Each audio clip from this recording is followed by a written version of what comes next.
Season 1 का जो finale होता है, जहाँ पर जोल और एली की आखिरी बार बात होती है। वो जोल उससे झूठ बोलता है एली से कि क्योर जो है वो मिल नहीं पाया है और बहुत सारे इम्यून लोग मिल चुके हैं।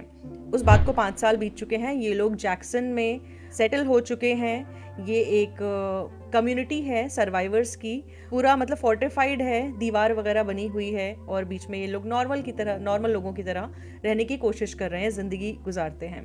तो गेम 2 में मतलब जो सेकंड गेम था उसमें क्या होता है, ये जो हमें कम्युनिटी दिखाई गई है इसमें, और एक चीज़ और बार बार दिखाते हैं फर्स्ट एपिसोड में कि जोल और एली का जो रिश्ता है वो थोड़ा स्ट्रेन हो चुका है। वो उससे नाराज़ रहती है और एक बार बार दिखाते हैं कि 19 साल की है, लेकिन वो बिहेव तो ऐसे करी थी जैसे 15 साल की बच्ची जैसे बिहेव करे। तो फरहान, आपको क्या कहना है इस बारे में? क्या गेम में भी वैसा ही है दोनों का रिलेशनशिप? वही ना, शो में ना थोड़ा ज्यादा टीनेजर दिखाया गया है, गेम के अंदर थोड़ा मैच्योर है एली का कैरेक्टर। तो बेसिकली ये है कि वो जस्ट ऐसा लगता है कि वो ऐसे बिहेव कर रही है जैसे कि दुनिया नॉर्मल है, जबकि दुनिया नॉर्मल है नहीं। हम्म। तो उस हिसाब से उसकी मैच्योरिटी लेवल हाई होना चाहिए। तो हाँ, गेम में वैसा एग्जैक्टली। ही है।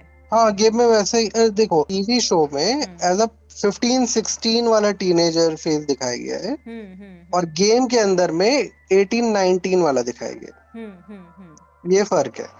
तो इसी एपिसोड में ना हमें कुछ डेंजर्स के भी हिंट दिए गए हैं जो आने वाले हैं। वो मुझे एक चीज़ समझ में नहीं आई थी।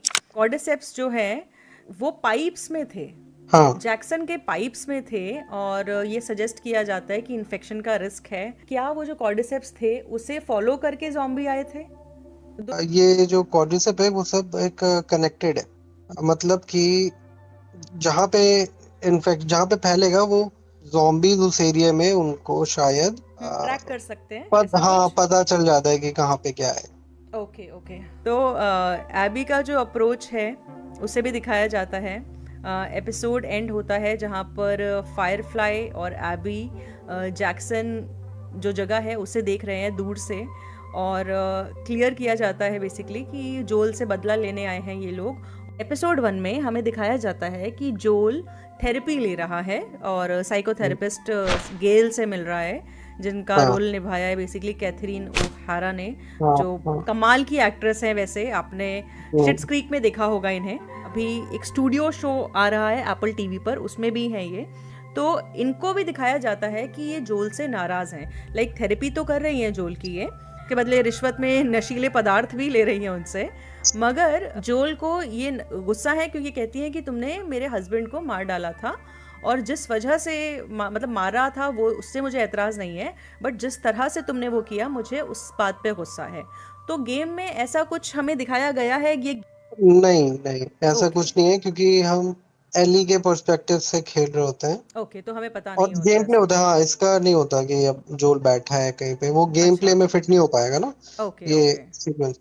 तो ओके। लेकिन एक बात है हम्म जो यहाँ पे बताई गई है, हम्म जो शायद डायरेक्टर को लगा होगा कि हम्म एक कैरेक्टर है जो नफरत करती है जोल से, हम्म क्योंकि उसके हस्बैंड को उसने मारा। ये बात डाली गई है जानबूझ के, ये बेसिकली सेटअप किया गया है, क्योंकि गेम में भी, मतलब गेम में जब जोल की डेथ होती है अच्छा ओके ओके। तो लोग इसीलिए नाराज होते हैं ना, क्योंकि आपने सेटअप नहीं किया। हाँ, वो स्मगलर था और उसने लोगों को मारा है, लेकिन हम जब एक हीरो के पर्सपेक्टिव से खेल रहे होते हैं तो वो सब हमें जायज लगता है।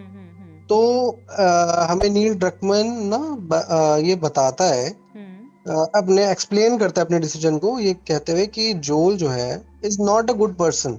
तो गेम में तो ये वो एक्सप्लेन नहीं कर पाया। Basically he has killed so many people अभी हाँ, अपने सर्वाइवल के लिए। अब जिस दुनिया में ये हैं वहाँ पर तो आपको इस तरह की चीज़ें करनी पड़ेंगी अगर आपको खुद को बचाना है। तो टीना और एली का जो बॉन्ड है, इनकी क्लोज रिलेशनशिप है, इनके बीच थोड़ा रोमांटिक अंडरटोन्स भी हैं, और न्यू ईयर्स पार्टी पर ये दोनों किस करते हैं और हमें पता चलता है कि डीना भी एली में इंटरेस्टेड है।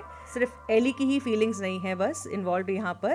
तो यहाँ एक रेजिडेंट होता है, सेथ नाम है उसका, और वो कुछ होमोफोबिक रिमार्क करते हैं एली को लेकर, और जोल वहाँ अचानक से प्रकट हो जाता है और ऐसा लगता है कि ये कहाँ से आया, ये कहाँ से आया। और उस सिचुएशन में मुझे एली की फीलिंग्स फिर भी थोड़ा मैं समझ पा रही थी, क्योंकि हमें उस सीन में बिल्कुल ऐसा दिखाते हैं कि ये एली का पर्सनल इमोशनल इंटीमेट मोमेंट है, जिसमें वो ये अपने प्यार का इजहार कर रही है, वट ठीक है, वहाँ और भी लोग हैं जिन्हें ये सब चीज़ें पसंद नहीं आती है, बट जोल कैसे था, कहाँ छुपा हुआ था, वो नज़र रख रहा था एली पर हमेशा से कि वो कहाँ कहाँ भटक रही है।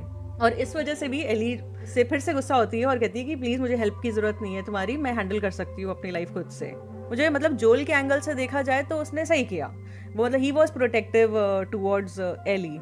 तो अगर हम ऐसी सिचुएशन में हों जहाँ पे हमारे घर का कोई बच्चा हो जिसके बारे में कोई उल्टा सीधा बोल रहा है, तो हम भी पलट के उसको धक्का दे सकते हैं, मतलब स्पेशली सिचुएशन पे डिपेंड करता है। बट वहाँ पे तो उसका जो फादर फिगर वाला जो एलिमेंट है वो निकल कर रहा है कि ये प्रकट कहाँ से हुआ अचानक से। तो गेम में भी ऐसा ही होता है, या हमें मतलब वो सीन किस एंगल से होता है वो एली कट के? सीन होता है, हाँ ऐसे ही होता है, नहीं वो ओके, कट सीन होता है पूरा, उसमें आपका कंट्रोल नहीं होता है। अच्छा अच्छा अच्छा। हाँ